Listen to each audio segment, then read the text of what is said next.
do you feel like if we do have a second wave, and again, waves hit different states and different localities at different times, and New York is in a very different place than some of these other states that are reopening right now, even when they're very high up their curves and not coming down yet. I understand there's a heterogeneous experience of this in this country.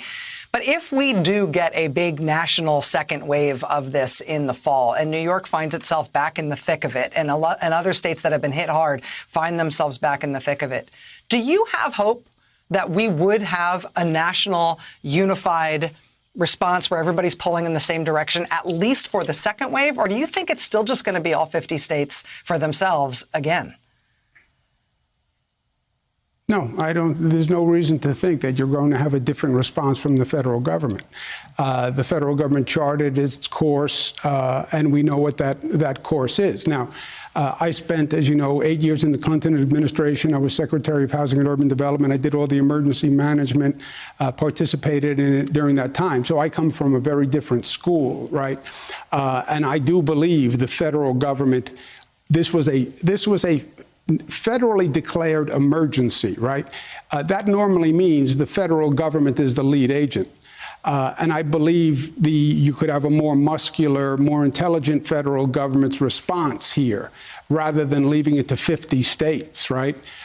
Today they did the CDC guidelines, as you mentioned, but how could any state really open without CDC guidelines? There had to be one national definition of what is safe. You know, safe can be defined. There are numbers. What's the increase in number of deaths, the increase in number of tests? What's the infection rate? What's the RT? What do you call safe? Come up with the definition, then say to the states, here's the definition. That's what we're doing in New York now. We have one definition of safe based on numbers, 62 counties. Okay, this is what we define as safe. Counties, you can work as hard as you can to get to that definition. But there should have been a national definition of safe that the states then had to follow. You want to call it CDC guidance? Fine. The supplies, PPE, test kits, I think that should have been handled federally. Let the federal government purchase it on behalf of the states. Why are states competing with each other? The number of tests, set what is safe and appropriate for the number of tests, and then help provide the supplies for that number of tests in that state. Tracing, what's the right number of tracers? And let's nationalize the protocol. What does tracing mean? Nationalize the training, and then let the states execute by those national standards.